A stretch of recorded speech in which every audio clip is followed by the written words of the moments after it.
എല്ലാവർക്കും എൻ്റെ പുതിയൊരു വീഡിയോയിലേക്ക് സ്വാഗതം. ഇന്ന് ഞാൻ തയ്യാറാക്കാൻ പോകുന്നത് ഏത്തപ്പഴവും അതുപോലെ കപ്പലണ്ടിയും ചെറുപയറും എല്ലാം വെച്ചിട്ട് അടിപൊളി ടേസ്റ്റിൽ നമുക്ക് കഴിക്കാൻ പറ്റുന്ന സൂപ്പർ ഒരു സ്നാക്കാണ് ഞാൻ ഇവിടെ തയ്യാറാക്കാൻ പോകുന്നത്. ഇതെല്ലാവർക്കും വലിയവർക്കും കുഞ്ഞുങ്ങൾക്കും ഒരുപാട് ഇത് ഇഷ്ടപ്പെടും. നമുക്കിത് എങ്ങനെ ഉണ്ടാക്കുന്നതെന്ന് നോക്കാം. അതിന് മുമ്പായിട്ട് നിങ്ങൾക്ക് ഈ ചാനൽ ഇഷ്ടപ്പെടുവാണ് അല്ല നിങ്ങൾക്ക് വീഡിയോ ഇഷ്ടപ്പെടുവാണ് ആദ്യം തന്നെ ഒന്ന് ലൈക്ക് ചെയ്യണേ. ലൈക്ക് ചെയ്തിട്ട് മാത്രം വീഡിയോ മുന്നോട്ട് കാണണം കേട്ടോ. നിങ്ങളുടെ ലൈക്ക് ഒത്തിരി വിലയേറിയതാണ്. പലരും വീഡിയോ കാണുന്നുണ്ട് പക്ഷേ ആരും ലൈക്ക് ചെയ്യുന്നില്ല. നമുക്ക് എങ്ങനെ തയ്യാറാക്കുന്നത് നോക്കിയാലോ. ഇവിടെ ഞാൻ 5 ഏത്തപ്പഴം എടുത്തിട്ടുണ്ട്. നല്ലതായിട്ട് പഴുത്ത ഏത്തപ്പഴം തന്നെയാണ് ഞാനിവിടെ എടുത്തിരിക്കുന്നത്. ഈ ഏത്തപ്പഴം നമുക്ക് ഒന്നുകിൽ ഇഡ്ഡലി പാത്രത്തിൽ വെള്ളം വെച്ചിട്ട് ഇതിനെ ഒന്ന് പുഴുങ്ങിയെടുക്കണം. ഇപ്പം ഞാനിത് ഓവനിലാണ് വെക്കുന്നത്. ഏത്തപ്പഴമെല്ലാം ഈ രീതിയിൽ ചെറുതായിട്ട് ഞാൻ കട്ട് ചെയ്തെടുത്തിട്ടുണ്ട്. ഞാൻ ആവിനി വെക്കുന്നത് കൊണ്ടാണ് ഈ രീതി കട്ട് ചെയ്തെടുത്തത്. ആവിനി നമുക്കൊരു 3 മിനിറ്റ് ഇതിനെ വെക്കാം. അപ്പോഴത്തേക്ക് നല്ലതായിട്ടിത് വെന്ത് കിട്ടും. ഇവിടെ ഞാൻ ചെറുപയർ ഇതുപോലെ അലവാക്കി വെച്ചിട്ടുണ്ട്. എന്ന് പറഞ്ഞാൽ നമ്മുടെ സാധാ ചെറുപയറുണ്ടല്ലോ, ചെറുപയർ കുറച്ചെടുത്തിട്ട് ഫ്രൈ പാനിലിട്ട് ഒന്ന് ഫ്രൈ ചെയ്തെടുക്കണം. ഇതിൻ്റെ കളർ ഒന്ന് മാറി വന്നു കഴിയുമ്പോൾ ഗ്യാസ് അങ്ങ് ഓഫ് ചെയ്യുക. എന്നിട്ട് തണുത്ത് കഴിയുമ്പോൾ മിക്സഡ് ജാറിലിട്ടിട്ട് പൊടിക്കുന്ന ജാറിലിട്ടിട്ട് ഒന്ന് പൾസ് മോഡിലിട്ട് ഒന്ന് കറക്കിയെടുക്കുക. അപ്പോൾ ഇതുപോലൊന്ന് പൊടിഞ്ഞിൻ്റെ തൊലിയൊക്കെ ഒന്ന് പോയി കിട്ടും. എന്നിട്ട് ഇതിനെ നമുക്ക് പാറ്റിയെടുത്ത് അങ്ങനെ കൊണ്ടുവന്ന ചെറുപയറാണിത്. അപ്പം നിങ്ങളുടെ കയ്യിൽ ഈ പയറിൻ്റെ തൊലി കളഞ്ഞിട്ടുള്ള അകത്തെ പരിപ്പ് മാത്രമായിട്ട് കിട്ടുമല്ലോ, അങ്ങനെയുള്ളത് എടുക്കുക. അത് എടുക്കുവാണെങ്കിൽ എന്താ ചെയ്യണം അറിയാമോ, ഒരു 2 ടേബിൾ സ്പൂൺ എടുക്കുക. എന്നിട്ട് കഴുകിയിട്ട് ഫ്രൈ പാനിലിട്ട് നല്ലതായിട്ട് അതിനൊന്ന് ഫ്രൈ ചെയ്തെടുക്കണം. അതിൻ്റെ കളറ് മാറുന്നവരെ ഒന്ന് ഫ്രൈ ചെയ്തെടുക്കുക. എന്നിട്ട് തീ ഓഫ് ചെയ്ത് ഒന്ന് തണുത്ത് കഴിയുമ്പോഴത്തേക്ക് ജസ്റ്റ് പൾസ് മോഡിലിട്ട് ഒന്ന് കറക്കിയെടുക്കുക. പൊടിഞ്ഞു പോവരുത്. ഇപ്പോൾ ക്രഷ് ചെയ്തെടുക്കത്തില്ലേ, ആ രീതിയിൽ ചെയ്തെടുക്കുക. ഇപ്പോൾ ഞാൻ ഈ പയർ ആദ്യമേ കഴുകിയിട്ടാണ് ഇതിനെ ഫ്രൈ ചെയ്തത്. അതുകൊണ്ട് ഇനി ഇത് ഞാൻ കഴുകിയെടുക്കുന്നില്ല. ഇതാദ്യം ഇങ്ങനെ ചെയ്ത് മാറ്റി വെക്കുക. അതുപോലെ ഇവിടെ ഞാൻ കപ്പലണ്ടി വറുത്തെടുത്തിട്ടുണ്ട്. പച്ചക്കപ്പലണ്ടി ഇതുപോലെ ഫ്രൈ പാനിലിട്ട് ഒന്ന് ഫ്രൈ ചെയ്തെടുക്കുക. എണ്ണയൊന്നും ഒഴിച്ചിട്ടില്ല കേട്ടോ, അല്ലാതെ ജസ്റ്റ് ഒന്ന് ഫ്രൈ ചെയ്തെടുത്തതാണ്. ഈ കപ്പലണ്ടിയുടെ ഇതുപോലെ തൊലികളെല്ലാം കളഞ്ഞ് ഇതിനെ നമുക്കൊന്ന് തൊലിയൊക്കെ കളഞ്ഞൊന്ന് വൃത്തിയാക്കി എടുത്തുകൊണ്ട് വരാം. ഏത്തയ്ക്ക ഇവിടെ വെന്ത് വന്നിട്ടുണ്ട്. ഇതുപോലെ ഒരു ഫോർക്ക് പോലെ എടുത്തിട്ട് ഒന്ന് ഉടച്ചിട്ടങ്ങ് കൊടുക്കാം. ഞാൻ 5 മിനിറ്റ് ആവിനി വെച്ചിരുന്നു കേട്ടോ. നല്ലതായിട്ടുണ്ടോ ഉടഞ്ഞു വരുന്നുണ്ടോ, നല്ലതായിട്ട് നമുക്ക് ഇത് വേവിച്ചെടുക്കാൻ പറ്റും.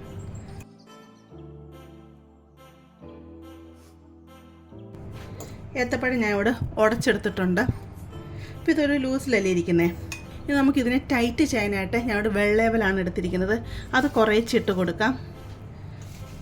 വെള്ളേവലോട് ചേർത്തിട്ട് നമുക്കിതിനെ അങ്ങ് മിക്സ് ചെയ്യാം. വെള്ളയാവലിന് ഒരു കണക്കില്ല കേട്ടോ, കാരണം നമ്മൾ എടുക്കുന്ന ഏത്തയ്ക്കയുടെ അനുസരിച്ച് ഏത്തയ്ക്ക ഒന്ന് ടൈറ്റായിട്ട് കിട്ടണം. അപ്പം അതുവരെ നമുക്ക് വെള്ളയാവൽ ഇട്ട് കൊടുക്കാം. നിങ്ങളുടെ ചുവന്നവരാണെങ്കിൽ അതും ഇട്ട് കൊടുക്കാം. ഇപ്പോൾ ഈ ഏത്തപ്പഴത്തിൻ്റെ നനവിൽ അവൽ നല്ലതായിട്ടങ്ങ് ഇതിൽ അങ്ങ് അലിഞ്ഞ് ചേരും. കാരണം ഞാൻ എടുത്തിരിക്കുന്നത് ഒട്ടും കട്ടിയില്ലാത്ത അവലാണേ. അപ്പം ഞാൻ 1 കപ്പ് അവലാണ് ഇട്ട് കൊടുത്തിരിക്കുന്നത്. മാവ് ഇവിടെ ഞാൻ ഇതുപോലെ മിക്സ് ചെയ്തെടുത്തിട്ടുണ്ട്. ഇപ്പം ഏത്തക്കയൊക്കെ ഒന്ന് ടൈറ്റായി വന്നിട്ടുണ്ട്, കണ്ടില്ലേ? ഈ രീതിയിൽ ഇതാ കൈ കൊണ്ട് തൊട്ട് നോക്കുമ്പോൾ ഇതാ ഈ രീതിയിൽ ടൈറ്റായിട്ട് കിട്ടണം. ഇത് നമുക്ക് അങ്ങോട്ട് മാറ്റി വെക്കാം. ഇവിടെ ഞാൻ കപ്പലണ്ടിയൊക്കെ തൊലിയൊക്കെ കളഞ്ഞ് വൃത്തിയാക്കി കൊണ്ടുവന്നിട്ടുണ്ട്. ഇത് മിക്സിയിലിട്ട് ജസ്റ്റ് ഒന്ന് കറക്കിയെടുക്കാം, ഒന്ന് ക്രഷ് ചെയ്തെടുക്കാം. ഒത്തിരി പൊടിഞ്ഞു പോകരുതേ. അങ്ങനെ എടുത്തുകൊണ്ട് വരാം. കണ്ടോ, ഈ രീതിയിൽ പൊടിച്ചും കൊണ്ട് വന്നിട്ടുണ്ട്. അതിലോട്ട് എടുത്തു വെച്ചിരിക്കുന്ന ചെറുപയറുണ്ടല്ലോ, അതും കൂടി ഒന്ന് ഇട്ട് കൊടുക്കുകയാണ്. കുഞ്ഞുങ്ങളൊക്കെ ഉണ്ടെങ്കിൽ ചിലപ്പോൾ അവർക്ക് ഇത് കഴിക്കുന്ന സമയത്ത് പയറൊക്കെ കടിക്കുവാണെങ്കിൽ ചിലപ്പോൾ അവർക്കൊരു താല്പര്യം കാണത്തില്ല. അങ്ങനെ ഉണ്ടെങ്കിൽ നിങ്ങൾ പയർ പൊടിച്ചിട്ട് ഇതിൻ്റെ അകത്ത് അങ്ങ് മിക്സ് ചെയ്യണം കേട്ടോ. അപ്പോൾ ഈ കപ്പലണ്ടിയുടെ കൂടെ ഇടേണ്ട, സെപ്പറേറ്റ് അങ്ങ് പൊടിക്കുക. അങ്ങനെ അപ്പോൾ ഞാൻ ഈ ചെറുപയറും ഈ കപ്പലണ്ടിയും കൂടെ ഒന്ന് ജസ്റ്റ് ഒന്ന് പൾസിലിട്ട് ഒന്ന് കറക്കി എടുത്തുകൊണ്ട് വരാം. ഞാൻ കറക്കി എടുത്തുകൊണ്ട് വന്നിട്ടുണ്ട്. കണ്ടോ, നല്ല ക്രഷ് ചെയ്തെടുത്താൽ മാതിരിയാണ്ട് ഈ രീതി കിട്ടും. ഇത് നമുക്കങ്ങോട്ട് മാറ്റി വെക്കാം. ഇവിടെ ഞാനൊരു പാത്രം അടുപ്പത്ത് വെച്ച് കൊടുത്തിട്ടുണ്ട്. ഇതിലോട്ട് 1 ടേബിൾ സ്പൂൺ നെയ്യ് ഇട്ട് കൊടുക്കാം. നെയ്യ് ഇവിടെ ഉരുകി വരുന്നുണ്ട്. ഇതിലോട്ട് 1 കപ്പ് തേങ്ങ ഇട്ട് കൊടുക്കാം. തേങ്ങയും കൂടി ഇട്ട് നമുക്കിതിനൊന്ന് ഫ്രൈ ചെയ്തെടുക്കാം. ഇപ്പം നമുക്ക് ഈ തേങ്ങയ്ക്ക് ഈ പറഞ്ഞ പോലെ കപ്പലണ്ടി, പയർ ഇതിനൊന്നും ഒരു അളവില്ല കേട്ടോ. അതൊക്കെ നമ്മുടെ ഇഷ്ടത്തിനനുസരിച്ച് നമ്മുടെ ആവശ്യത്തിനനുസരിച്ച് എടുക്കാം. നമ്മൾ എത്ര ഏത്തക്ക എടുക്കുന്നത് അതിന് ഫില്ലിംഗ് ഉള്ള രീതിയിൽ അതിൻ്റെ ആവശ്യത്തിന് നമുക്ക് അനുസരിച്ച് എടുക്കാം. ഇപ്പം നമ്മൾ തയ്യാറാക്കുന്നത് ഏത്തക്കകത്ത് വെക്കാനുള്ള ഫില്ലിംഗ് ആണ്. തേങ്ങയുടെ കളറൊക്കെ ഒന്ന് മാറി വരണം, അതുവരെ നമുക്കിതിനൊന്ന് ഫ്രൈ ചെയ്തെടുക്കാം. തേങ്ങ കളറൊക്കെ ഒന്ന് ചേഞ്ചായി വന്നിട്ടുണ്ട്. ഞാൻ തീ മീഡിയത്തിലിട്ട് കൊടുത്തിരുന്നത് കേട്ടോ. ഇതിലോട്ട് എടുത്തു വെച്ചിരിക്കുന്ന കപ്പലിൻ്റെയും അതുപോലെ പയറും ഉണ്ടല്ലോ, അതങ്ങിട്ട് കൊടുക്കാം. ഇതുകൂടെ ചേർത്ത് നല്ലതായിട്ടങ്ങ് മിക്സ് ചെയ്യാം. തീ അങ്ങ് കുറച്ച് വെക്കാമേ. ഒത്തിരി അങ്ങ് കുറച്ച് വെക്കാമല്ല, മീഡിയത്തിന് ലോയ്ക്കും ഇടയ്ക്ക് വെക്കുക തീയെ. നല്ലൊരു ഫ്ലേവർ കിട്ടുന്നതിന് വേണ്ടി 1/2 ടീസ്പൂൺ തൊട്ട് 1 ടീസ്പൂൺ വരെ നമ്മുടെ ഇഷ്ടത്തിനനുസരിച്ച് ഏലക്ക പൊടിച്ചതിട്ട് കൊടുക്കുക. ഇതൊക്കെ മിക്സ് ചെയ്ത് കൊടുക്കുക. ഇതിലോട്ട് 3 ഈന്തപ്പഴം കുരു കളഞ്ഞ് ചെറുതായിട്ട് അരിഞ്ഞെടുത്താണിത്. ഇതും കൂടെ ഇതിലോട്ട് അങ്ങിട്ട് കൊടുക്കാം. ഈന്തപ്പഴമൊക്കെ ഇട്ട് കൊടുക്കുമ്പോൾ പ്രത്യേക ഒരു ടേസ്റ്റാണ് കേട്ടോ. നമ്മളിത് ഇടയ്ക്ക് കടിക്കുന്ന ടൈമിൽ ഈന്തപ്പഴം കിട്ടുമ്പോൾ നല്ലൊരു ടേസ്റ്റാണ്. ലാസ്റ്റ് മാത്രമേ നമ്മൾ ഇതിലോട്ട് പഞ്ചസാര ഇട്ട് കൊടുക്കുന്നുള്ളൂ. അതല്ലെങ്കിൽ പഞ്ചസാര അങ്ങ് അലിഞ്ഞ് വെള്ളം പോലെ ഇതിലങ്ങ് അഴിച്ചേരും. അതുകൊണ്ടാണ് ലാസ്റ്റ് തീ ഓഫ് ചെയ്യുന്ന ടൈമിൽ നമ്മൾ പഞ്ചസാരയോ ശർക്കരയോ എന്ത് വെച്ചാൽ ഇട്ട് കൊടുക്കുകയുള്ളൂ. ഇവിടെ ഞാൻ ശർക്കരപ്പൊടിയാണ് ഇട്ട് കൊടുക്കുന്നത്. ഇത് ശർക്കരപ്പൊടിയായിട്ട് നമുക്ക് മേടിക്കാൻ കിട്ടുന്ന കേട്ടോ. പഞ്ചസാര പോലെ തന്നെ ക്രിസ്റ്റൽ രീതിയിലിരിക്കും, ആ രീതിയിൽ കിട്ടുന്ന ശർക്കരപ്പൊടിയാണ്. അത് ഞാനൊരു 3 ടേബിൾ സ്പൂൺ ഇട്ട് കൊടുക്കുകയാണ്. നമുക്കിതിനെ അങ്ങ് മിക്സ് ചെയ്യാം. അപ്പോൾ നിങ്ങൾക്ക് അതില്ല എന്നുണ്ടെങ്കിൽ നിങ്ങൾക്ക് പഞ്ചസാര ഇട്ട് കൊടുക്കാം. ശർക്കര പാനിയാക്കി ഒഴിച്ച് കൊടുക്കല്ലോ കേട്ടോ. അപ്പോൾ ഇതങ്ങ് ലൂസായി പോകത്തില്ലേ, ഇത് കുഴഞ്ഞ ഒരു രീതിയായിപ്പോവും. മധുരമൊക്കെ നമ്മുടെ അനുസരിച്ച് നമുക്ക് നമ്മുടെ ആവശ്യത്തിനനുസരിച്ച് മധുരം ഇട്ട് കൊടുക്കാം. ഇവിടെ നല്ലതായിട്ട് ഇളക്കി അങ്ങ് മിക്സ് ചെയ്യാം. നമുക്ക് തീ അങ്ങ് ഓഫ് ചെയ്യാം, അതില്ലെങ്കിൽ ശർക്കരയൊക്കെ അങ്ങ് മെൽറ്റായി പോകും. ഈ സമയം നിങ്ങൾ ഈ കൂട്ട് കുറച്ചെടുത്ത് കഴിച്ച് നോക്കുക.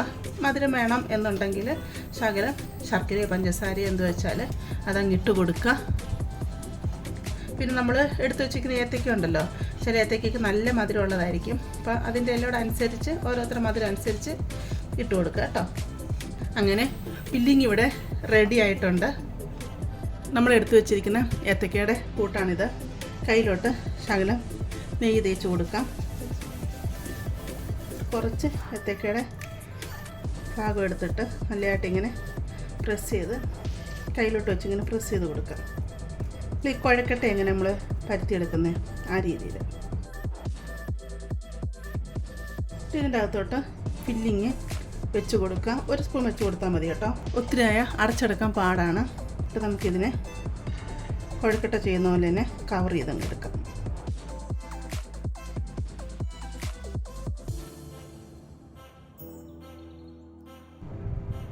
നമ്മളിങ്ങനെ ഫില്ലിംഗ് ഒക്കെ വെച്ച് മാവ് ഇങ്ങനെ ഉരുട്ടി ബോളാക്കി എടുക്കത്തില്ലേ, എടുത്ത് കഴിഞ്ഞ് കഴിഞ്ഞിട്ട് മുകൾ ഭാഗം ഇങ്ങനെ ഒന്ന് ആക്കി കൊടുക്കുക.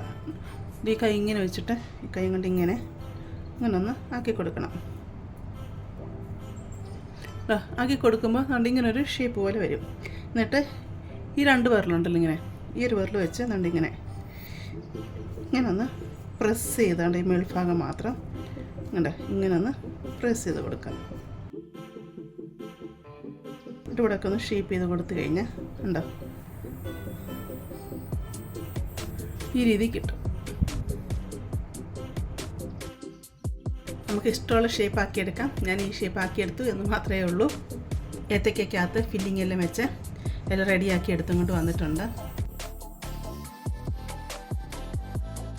കണ്ടില്ലേ, ഇപ്പോൾ ഫില്ലിങ് എനിക്ക് കുറേ അധികം ഉണ്ടായിരുന്നു. അപ്പോൾ നിങ്ങൾ ഫില്ലിങ്ങിന് എല്ലാ സാധനങ്ങളും എടുക്കുമ്പോൾ അളവ് കുറച്ചെടുക്കുക. പ്രത്യേകിച്ച് കപ്പലിൻ്റെയും ചെറുപയറൊക്കെ 1 ടേബിൾ സ്പൂൺ വെച്ചെടുത്താൽ മതി, അധികം എടുക്കണ്ട കേട്ടോ. ഇനി നമുക്കിതിനെ വറുത്തെടുക്കാം. ഇവിടെ ഞാൻ ചീനിച്ചട്ടി അടുപ്പത്ത് വെച്ച് കൊടുത്തിട്ടുണ്ട്. ഇതിലോട്ട് എണ്ണ ഒഴിച്ച് കൊടുക്കാം. ഡീപ് ഫ്രൈ ചെയ്തെടുക്കുന്നേ. എണ്ണ നന്നായിട്ടൊന്ന് ചൂടായി വരട്ടെ. എണ്ണ ഇവിടെ ചൂടായി വന്നിട്ടുണ്ട്. നമുക്ക് ഓരോ ബോൾസായിട്ട് ഇട്ട് കൊടുക്കാം.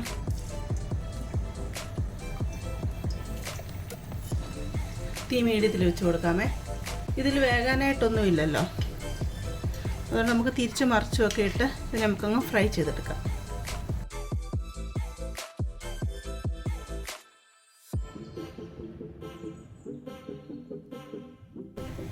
ഏത്തയ്ക്ക സ്നാക്ക് ഇവിടെ റെഡി ആയിട്ട് വന്നിട്ടുണ്ട്. ഈ ഒരു കളറൊക്കെ ആകുമ്പോഴത്തേക്ക് നമുക്കിതിനെ കോരി മാറ്റാം.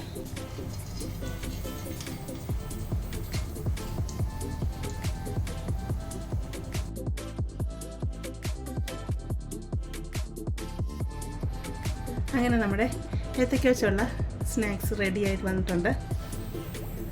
കാണാൻ തന്നെ നല്ല ഭംഗിയുണ്ട്. കുഞ്ഞുങ്ങൾക്കൊക്കെ ഇങ്ങനെ ഉണ്ടാക്കി കൊടുത്താൽ അവർ പെട്ടെന്ന് പാത്രം കാലിയാക്കി തരും. തീർച്ചയായിട്ടും നിങ്ങളിത് തയ്യാറാക്കി നോക്കണം. ഏത്തയ്ക്ക കഴിക്കാത്ത കുഞ്ഞുങ്ങളാണെങ്കിലും പയറുവർഗ്ഗങ്ങൾ കഴിക്കാത്ത കുഞ്ഞുങ്ങൾ, അതുപോലെ കപ്പലണ്ടി, അങ്ങനെ ആഹാരത്തോട് മടുപ്പ് കാണിക്കുന്ന കുഞ്ഞുങ്ങൾക്ക് ഈ രീതിയിൽ ഉണ്ടാക്കി കൊടുത്തവർ തീർച്ചയായിട്ടും കഴിക്കും. കുഞ്ഞുങ്ങൾ മാത്രമല്ല കേട്ടോ, നമ്മൾക്കിത് ഒരുപാട് ഇഷ്ടപ്പെടും. ഞാൻ ഒരെണ്ണം എടുത്ത് മുറിച്ച് കാണിക്കാം.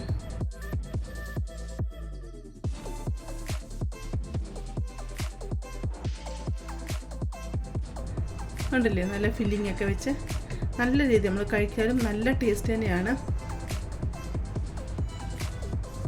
ഞാൻ കഴിച്ച് നോക്കി, നല്ല ടേസ്റ്റുണ്ട്. പയറൊക്കെ അതിൻ്റെ ഇടയ്ക്ക് നല്ലതായിട്ട് കടിക്കാൻ കിട്ടുന്നുണ്ട്. പിന്നെ നിങ്ങൾ കുഞ്ഞുങ്ങൾക്ക് കൊടുക്കുമ്പോൾ ഞാൻ മുമ്പ് പറഞ്ഞ പോലെ അവർക്ക് ഈ പയർ ഇടയ്ക്ക് കടിക്കുന്ന ചിലപ്പോൾ വലിയ താല്പര്യം കാണത്തില്ല. അങ്ങനെ ഉണ്ടെങ്കിൽ നിങ്ങൾ ഈ വറുത്ത പയറുണ്ടല്ലോ, ക്രഷ് ചെയ്തിടാതെ നല്ലതായിട്ട് പൊടിച്ചിട്ട് തന്നെ ഇതിലങ്ങ് ഇട്ട് കൊടുക്കുക കേട്ടോ. അപ്പോൾ ഇതിൽ പയർ ഇട്ടിട്ടുണ്ടെന്ന് കുഞ്ഞുങ്ങൾക്ക് അറിയാൻ പറ്റത്തില്ല. അപ്പോൾ നമുക്കൊക്കെ വലിയവർക്കാണ് അങ്ങനെ കടിക്കുന്നത് ഭയങ്കരമായിട്ട് ഇഷ്ടപ്പെടും. അതുപോലെ നിങ്ങൾ തീർച്ചയായിട്ടും ഇതൊന്നും ഉണ്ടാക്കി നോക്കുക. അതുപോലെ നിങ്ങൾക്ക് ഇഷ്ടപ്പെടുവാണെങ്കിൽ ചാനൽ ഒന്ന് സബ്സ്ക്രൈബ് ചെയ്ത് സപ്പോർട്ട് ചെയ്യാനും അതുപോലെ ലൈക്ക് ചെയ്യാനും നിങ്ങളുടെ ഫാമിലിയോട്ട് ഫ്രണ്ട്സിലോട്ടൊക്കെ ഷെയർ ചെയ്ത് കൊടുക്കാനും മറക്കരുത് കേട്ടോ. വീഡിയോ കാണുന്നുണ്ടെങ്കിലും ആരും ലൈക്ക് ചെയ്യുന്നില്ല. നിങ്ങൾ ലൈക്ക് ചെയ്താൽ മാത്രമേ ഇത് പല ആൾക്കാരിലോട്ട് വീഡിയോസ് ചെല്ലുകയുള്ളൂ. അതുകൊണ്ട് നിങ്ങൾ ഒന്ന് ലൈക്ക് ചെയ്യണം കേട്ടോ. നമുക്കിനി ഒരു പുതിയ വീഡിയോ ആയിട്ട് അടുത്ത ദിവസം കാണാം.